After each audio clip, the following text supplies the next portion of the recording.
السلام علیکم ورحمۃ اللہ وبرکاتہ۔ شاد اسٹڈی ہب چینل میں آپ کا استقبال ہے۔ میں محمد دلشاد 7ویں جماعت کے نصاب میں شامل اپنی زبان کا تیسرا سبق لے کر آپ کی خدمت میں حاضر ہوں۔ آج کے سبق کا عنوان ہے پھول والوں کی سیر۔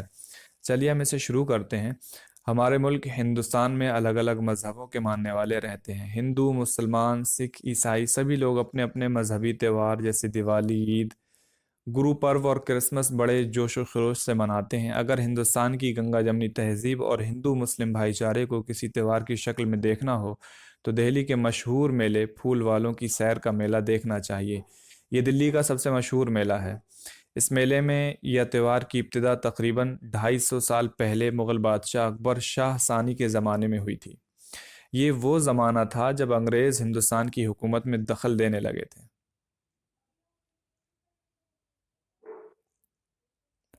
انگریز ہمارے ملک میں تجارت کی غرض سے آئے تھے، لیکن یہاں آ کر انہوں نے ہندوستان کے لوگوں میں پھوٹ ڈالی اور انہیں آپس میں لڑا کر کمزور کیا، پھر بہت سے علاقوں پر قابض ہو گئے۔ ایک دن مغل شہزادے مرزا جہانگیر نے ایک انگریز پر گولی چلا دی۔ ریزیڈنٹ انگریز آفیسر ہوتا تھا جو بادشاہ کے درباری کاموں میں دخل دے سکتا تھا۔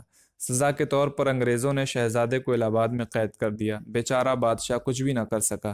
یہ زمانہ 19ویں صدی کی شروع کا تھا۔ اس وقت اکبر شاہ ثانی حکمراں تھے۔ جب مرزا جہانگیر قید سے رہا ہو کر دہلی آئے تو ان کی والدہ نے بڑی دھوم دھام سے مہرولی میں مشہور بزرگ خواجہ بختیار کاکی رحمۃ اللہ علیہ کے مزار پر پھولوں کی چادر چڑھائی۔ شہر کے پھول والوں نے جو سنہری چادر بنائی تھی اس میں پھولوں کا پنکھا بھی لٹکا دیا۔ خوشی کے اس موقع پر مہرولی میں ایک میلہ سا لگ گیا۔ بادشاہ کو یہ میلہ بہت پسند آیا اور تبھی سے ہر سال بھادوں کے شروع میں مہرولی کی درگاہ اور جوگ مایا کے مندر میں پھولوں کے پنکھے چڑھائے جانے لگے۔ اس زمانے میں دہلی کی آبادی شاہجہاں آباد یعنی پرانی دہلی تک محدود تھی، جسے شاہجہاں بادشاہ نے بسایا تھا۔ بادشاہ پھول والوں کی سیر کا اعلان کرتا تھا تو سارا شہر تیاریوں میں لگ جاتا۔ لوگ نئے نئے کپڑے سلواتے، کارخانہ دار پتی ڈال کر پیسے اکٹھے کرتے۔ مہرولی اس زمانے میں شہر سے بہت دور سمجھا جاتا تھا۔ وہاں جانے کے لیے رتھ، بیل گاڑی، گھوڑے اور پالکیاں استعمال کیے جاتے۔ غریب لوگ اپنا سامان گٹھی میں باندھ کر پیدل ہی مہرولی جاتے تھے۔ راستے میں طرح طرح کی دکانیں لگتی تھیں۔ لوگ کھاتے پیتے ہنستے گاتے مہرولی کی طرف چلے جاتے تھے۔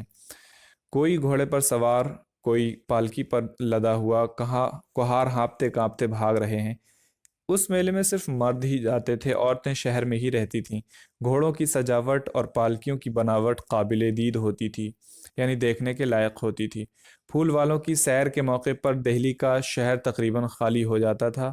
مہرولی میں رئیس لوگ مطلب مالدار لوگ اپنے مکانوں اور حویلیوں میں ٹھہرتے۔ عام لوگ باغوں اور کھنڈروں میں ڈیرے ڈالتے۔ بارش کا موسم باغوں میں پیڑوں کا لہلہانا خوب لطف دیتا تھا، یعنی سکون دیتا تھا۔ کڑھائیوں میں پکوان پک رہے ہیں۔ مہرولی کا بازار میووں، مٹھائیوں اور کھلونوں سے پٹا پڑا ہے۔ پوریوں، کچوریوں، کباب، پراٹھے، بریانی، مظافر اور متنجن کی خوشبو سے گلی کوچے مہک رہے ہیں۔ بادشاہ، شہزادے اور شہزادیاں کئی دن تک مہرولی میں رہتے تھے۔ کشتیاں دیکھتے، مرغے اور تیتر لڑاتے۔ بادشاہ اور شہزادے شمسی تالاب کے آس پاس سیر کرتے۔ مہینے کی 14ویں رات کو مغرب کے بعد پھولوں کا بڑا خوبصورت پنکھا جوگ مایا مندر کے لیے اٹھتا تھا۔ راستے میں مشال، لالٹین، فانوس اور دیوار گیری کی روشنی سے دن کا سا سما ہوتا تھا۔ پنکھے کے آگے آگے ڈھول تاشے والے رنگ برنگی وردیاں اور گول ٹوپیاں پہنے زور شور سے ڈھول تاشے بجا بجا کر آسمان سر پر اٹھا لیتے تھے۔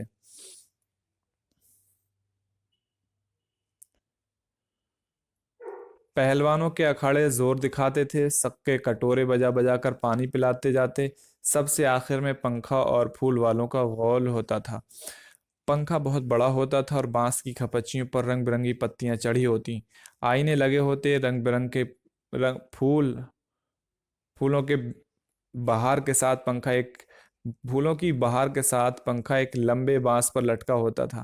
پنکھے کا یہ جلوس شاہی دروازے کے سامنے پہنچتا۔ بادشاہ بارادری میں سے نظارہ کرتے۔ بیگمات چلمنوں کے پیچھے سے یہ تماشا دیکھتی۔ چلمن کہہ سکتے ہیں گھر کے پردے۔ بادشاہ سلامت باجے والوں، پہلوانوں اور پھول والوں کو انعام دیتے۔ یہاں سے آدھی رات کے قریب جوگ مایا مندر میں ہندو مسلمان مل کر پنکھا چڑھاتے اور چاند کی روشنی میں تبرک پرساد لے کر واپس آتے۔ اگلے دن اسی دھوم دھام سے خواجہ بختیار کاکی رحمۃ اللہ علیہ کی درگاہ پر پنکھا چڑھانے کی رسم دہرائی جاتی۔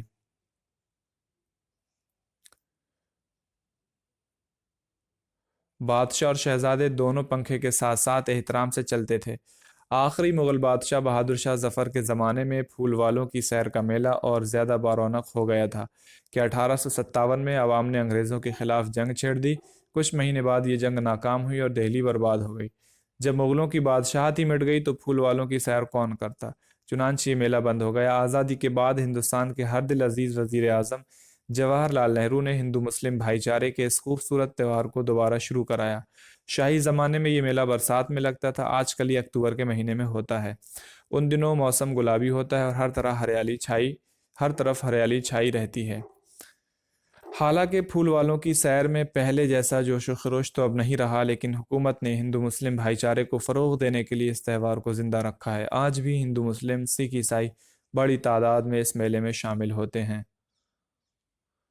چلیے اب مشق دیکھ لیتے ہیں۔ الفاظ معنی: تاجر کا معنی ہے بیوپاری، غرض کا معنی ہوتا ہے وجہ، سبب، کام، حکمراں حکومت کرنے والے کو کہتے ہیں، بزرگ اللہ کا نیک بندہ یا پھر بوڑھا شخص، چھپر کھٹ پلنگ سجی ہوئی چارپائی، بھادوں یعنی ہندی مہینے کا نام، ہندی سال کا چھٹا مہینہ، درگاہ کسی بزرگ کا مزار، پتی ڈالنا یعنی چندہ جمع کرنا، قابل دید کا معنی ہوتا ہے دیکھنے کے لائق، حویلیاں بڑے مکان اور کھنڈر ٹوٹی پھوٹی عمارت، ڈیرے ڈالنا کسی جگہ ٹھہرنا، میوہ اس کا معنی ہے پھل، متنجن یعنی گوشت اور چاولوں سے تیار کیے جانے والا میٹھا پلاؤ، مظافر یعنی زعفران سے تیار کیے جانے والا زردہ، مشعلیں، چراغ، تاشے باجے کا نام، آسماں سر پر اٹھانا بہت شور مچانا، سقے یعنی پانی پلانے والے، فانوس یعنی چراغ دان، مراد چراغ اور شمع ہے۔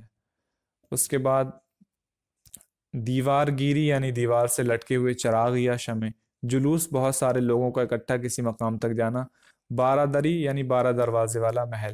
سوچئے اور بتائیے، اس میں اب دیکھ لیں کتنے سوال ہیں، تقریباً 9 سوال ہیں۔ ہندوستان کے مذہبی تہوار کون کون سے ہیں؟ پہلا جو سوال ہے اس کا جواب ہوگا، تو اگر ہم ہندو دھرم میں دیکھیں تو مذہبی تہوار ان کے حساب سے دیوالی ہے اور کیا بولتے ہیں دسہرہ ہے، اور اس کے علاوہ ہولی ہے، اور سکھوں میں گرو پرب ہے، گرو نانک جینتی وغیرہ ہے، اور اس کے علاوہ مسلمانوں میں عید ہے، بقرعید ہے، اور کرسچنس میں کرسمس ڈے ہے۔ تو اس طرح سے یہ ہندوستان کے مذہبی تہوار ہیں۔ پھول والوں کی سیر کی کیا خاصیت ہے؟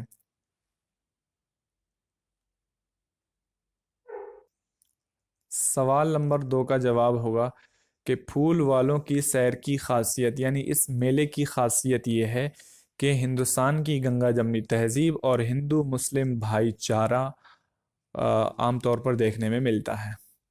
سوال نمبر 3، انگریز ہندوستان میں کیوں آئے؟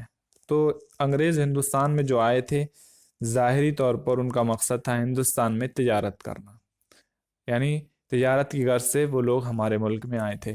سوال نمبر 4، پرانے زمانے میں کون کون سی سواریاں استعمال ہوتی تھیں؟ تو پرانے زمانے میں لوگ گھوڑا استعمال کرتے تھے سواری کے لیے، رتھ استعمال کرتے تھے، گھوڑا گاڑی بھی استعمال ہوتی تھی، بیل گاڑی استعمال ہوتی تھی۔ سوال نمبر 5، میلے کے اہتمام میں بادشاہ کیا کرتے تھے؟ سوال نمبر 5 کا جواب ہوگا کہ میلے کے اہتمام میں بادشاہ کیا کرتے تھے؟ تو میلے کے اہتمام میں بادشاہ جو تھے دربار بارہ دری سے نظارہ کرتے تھے وہ، اور کیا بولتے ہیں بادشاہ سلامت باجے والوں، پہلوانوں اور پھول والوں کو انعام دیتے تھے۔ اس طرح سے وہ ان کے لیے اہتمام کرتے تھے، اور باقی جو بھی عام طور پر جو خرچ ہوا کرتا تھا اس کا وہ خود ذمہ لیا کرتے تھے۔ سوال نمبر 6، جوگ مایا کا مندر اور خواجہ بختیار کاکی کی درگاہ کہاں واقع ہے؟ تو جوگ مایا کا مندر اور خواجہ بختیار کاکی رحمۃ اللہ علیہ کی جو درگاہ ہے وہ مہرولی میں واقع ہے۔ سوال نمبر 7، آخری مغل بادشاہ کا نام کیا تھا؟